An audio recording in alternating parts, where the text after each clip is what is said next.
Hi viewers, welcome to our channel. ప్రస్తుతం మనతో పాటు సీనియర్ జర్నలిస్ట్ దాము బాలా సార్ వారితో మాట్లాడదాం. నమస్కారం సార్. నమస్తే సార్, నిన్నటి నుంచి కూడా ఉత్తమ్ కుమార్ రెడ్డి సీఎం కాబోతున్నారు నాకు వార్త వైరల్ అవుతుంది సార్. అంటే రేవంత్ రెడ్డి గారిని మార్చాలని ఒక చర్చ వచ్చింది. ఢిల్లీలో అందరు కూడా కాంగ్రెస్ పెద్దలు వెళ్ళారు, అక్కడ డిస్కషన్స్ పెడుతున్నారు. ఉత్తమ్ కుమార్ రెడ్డిని సీఎంగా చేయాలన్న ప్రతిపాదన కూడా తీసుకొచ్చారంటున్నారు. ఆయన కూడా ఉత్తమ్ కుమార్ రెడ్డి గారు అంతకుముందు చంద్రబాబు నాయుడు గారిని కూడా కలిశారు. అలాగే బీజేపీ కూడా దీనిపైన ఒక ట్వీట్ కూడా చేసింది అంటున్నారు. అసలు ఏం జరుగుతుంది? మరి రేవంత్ రెడ్డి గారిని మార్చే ఆలోచన వచ్చిందా? అసలు చంద్రబాబు నాయుడు గారిని ఎందుకు కలిశారు? ఏం సార్ ఈ మొత్తం వ్యవహారం? ఇక్కడ ముందు నుంచి కూడా రేవంత్ రెడ్డి వచ్చినప్పటి నుంచి కూడా కాంగ్రెస్లో రేవంత్ రెడ్డి ఎంతకాలం ఉంటాడు, ఆల్రెడీ ఉత్తమ్ కుమార్ రెడ్డి, కోమటి రెడ్డి ఇలాగ రకరకాల వాళ్ళ మంది ట్రై చేస్తున్నారు. బట్టి విక్రమార్క వీళ్ళందరూ కూడా సీఎం కావాలని వీళ్ళందరికీ కోరుకుంది. ఎందుకంటే ఉత్తమ్ కుమార్ రెడ్డి ఆయన పైలట్గా ఉన్నాడు, ఆయన రాజీవ్ గాంధీ ఫ్యామిలీతో క్లోజు. దాని తర్వాత ఆయన 5 సార్లు ఎమ్మెల్యేగా గెలిచాడు. పిసిసి ప్రెసిడెంట్గా 2015 నుంచి 21 వరకు ఆయన పిసిసి ప్రెసిడెంట్గా ఉన్నాడు. కాబట్టి ఉత్తమ్ కుమార్ రెడ్డి కూడా కాంగ్రెస్ను అధికారంలోకి తీసుకురావడంలో కృషి చేశాడనేది చాలామంది చెప్పేది. కాకపోతే అప్పుడు ఉత్తమ్ కుమార్ రెడ్డి మీద విమర్శలు ఏంటంటే కేసీఆర్కి కొంత ప్రోగా పనిచేశాడు అన్న ఇది కూడా ఉన్నాయి, అంటే కోవట్లాగా పనిచేశాడు అన్న విమర్శలు కూడా ఉత్తమ్ కుమార్ రెడ్డి ఉన్నాయి. అందుకని ఇప్పుడు రేవంత్ రెడ్డిని ఎందుకు ఉన్నారంటే రేవంత్ రెడ్డి మీద కేసీఆర్ చేసిన యాంటీ ఇది కావచ్చు, ప్రచారం కావచ్చు, ఆయన మీద కేసులు పెట్టి అరెస్టులు చేయడం కావచ్చు, ఇవన్నీ ప్రజల్లో కూడా కేసీఆర్ మీద పోరాడే ఏకైక కాంగ్రెస్ మునగాడు రేవంత్ రెడ్డి అనే అభిప్రాయం రావడం. సో ఇవన్నీ జరిగాయి. ఈ స్థాయిలో ఉత్తమ్ కుమార్ రెడ్డి మీద కానీ ఇంకొక కాంగ్రెస్ నాయకుడి మీద కానీ కేసీఆర్ విరుచుకు పడలేదు. సో ఇవన్నీ పనిచేస్తాయి. ఏదేమైనా ఉత్తమ్ కుమార్ రెడ్డి ఒక ఇంపార్టెంట్ నాయకుడు.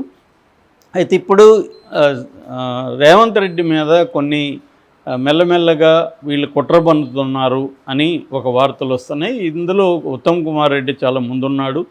ఉత్తమ్ కుమార్ రెడ్డి రేవంత్ రెడ్డికి యాంటీగా మళ్ళీ బీఆర్ఎస్తో చేరి కొన్ని కుట్రలు పన్నుతున్నారు. ఈ మధ్యకాలంలో కౌశిక్ రెడ్డి, తర్వాత అరికపూడి గాంధీ, ఆయన పిఏసి పబ్లిక్ అకౌంట్స్ కమిటీకి చైర్మన్ అయ్యాడు. సో ఆయన్ని నియమించింది కాంగ్రెస్, ఎందుకంటే ఈయన కాంగ్రెస్ కండు కప్పుకున్నాడు కాబట్టి. అయితే హైకోర్టు పార్టీ ఫిరాయింపులకు సంబంధించి సీరియస్గా అయింది. స్పీకర్కి 4 వారాలు టైం ఇచ్చింది. మీ పార్టీలో చేరిన 10 మంది బీఆర్ఎస్ ఎమ్మెల్యేల మీద చర్య తీసుకోకపోతే మేము సుమోటోగా చర్య తీసుకుంటామని చెప్పింది. అందువల్ల ఇప్పుడు మామూలుగా అయితే పబ్లిక్ అకౌంట్స్ కమిటీ చైర్మన్గా ప్రతిపక్షాలకు సంబంధించిన నాయకులను పెట్టడం అనేది ఆనవాయితీ. సో ఇప్పుడు దాన్ని కాంగ్రెస్ బ్రేక్ చేసింది. అయితే బ్రేక్ చేసినట్టు ఉండకుండా టెక్నికల్గా ఏమి చేసిందంటే మేము కాంగ్రెస్ పార్టీలోకి చేర్చుకోలేదు, అతను బీఆర్ఎస్ తోడే అని చెప్పింది. సో బీఆర్ఎస్ అయితే మీ ఇంటి మీద బీఆర్ఎస్ జెండా ఉండాలి కదా, నేను వచ్చి ఎగరేస్తానని పాడి కౌశిక్ అనౌన్స్ చేశాడు. సో ఈ పాడి కౌశిక్ వెనక ఉత్తమ్ కుమార్ రెడ్డి ఉన్నాడు అనేది ఇప్పుడు ఒక వార్త. ఎందుకంటే ఉత్తమ్ కుమార్ రెడ్డి పాడి కౌశిక్ బంధువు అని చెప్తున్నారు. అందుకని బీజేపీ కూడా ఇప్పటి వరకు ఈ ఘర్షణలో బీజేపీ ఎంటర్ కాల. ఏది పాడి కౌశిక్ అండ్ అరికపూడి గాంధీ ఘర్షణలో బీజేపీ ఎంటర్ కాలేదు, చూస్తూ ఉంది కొట్టుకోండి అన్నట్టుగా. కానీ ఇప్పుడు ఎంటర్ అయ్యి ఒక ట్వీట్ చేశారు. అదేంటంటే పాడి కౌశిక్ వెనుక ఉత్తమ దర్శకుడు ఉన్నాడని. అంటే బీజేపీ బీఆర్ఎస్కి యాంటీగా పనిచేస్తుంది. At the same time Uttam కుమార్కి రేవంత్ రెడ్డికి మధ్య గొడవలు పెట్టాలని బీజేపీ ప్లాన్ చేస్తుందా, అందుకనే ఈ ట్వీట్ చేసిందా, లేదు నిజంగానే పాడి కౌశిక్ని ఉత్తమ్ కుమార్ రెడ్డి ప్రోత్సహిస్తున్నాడా తెలియదు ఇవన్నీ.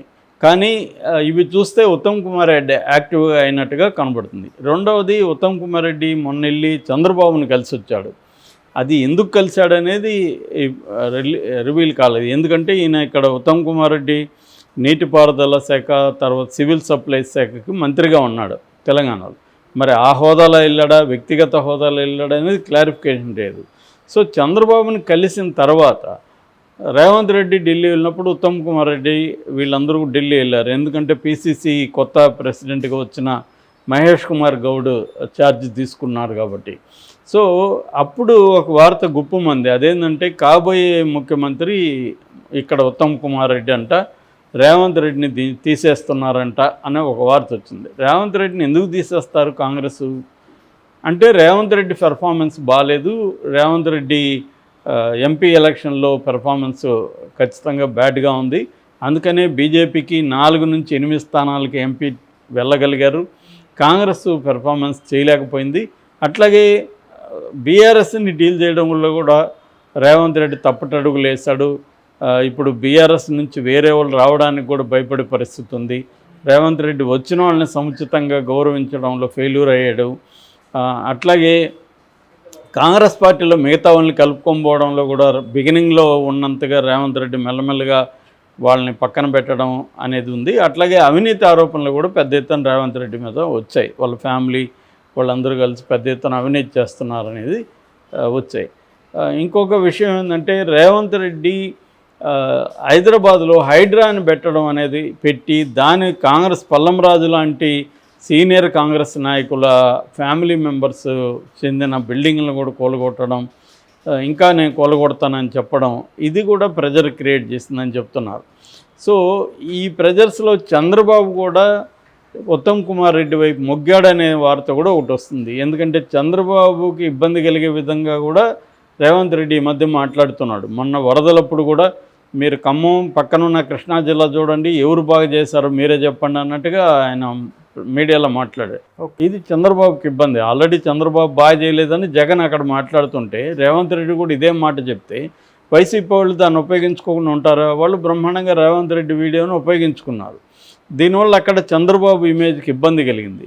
సో ఇది రేవంత్ రెడ్డి ఎందుకు చేశాడు? కావాలనే చేశాడా, లేకపోతే కంపేర్ చేయాల్సిన అవసరం ఉందా? చంద్రబాబు కానీ అక్కడున్న మంత్రులు కానీ ఎవరు కంపేర్ చేయలేదు.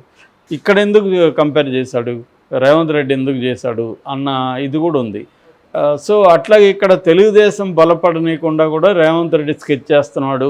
ఎందుకంటే తెలుగుదేశం బలపడితే అనవసరమైన తలనొప్పి తనకు, రేపొద్దున తెలుగుదేశం బీజేపీతో కలిసే అవకాశం ఉంది తప్ప తనకి హెల్ప్ చేసే అవకాశం లేదు. గతంలో అయితే హెల్ప్ చేశారు కానీ, ఎందుకంటే రాజకీయాలు ఎప్పటికప్పుడు మారిపోతూ ఉంటాయి.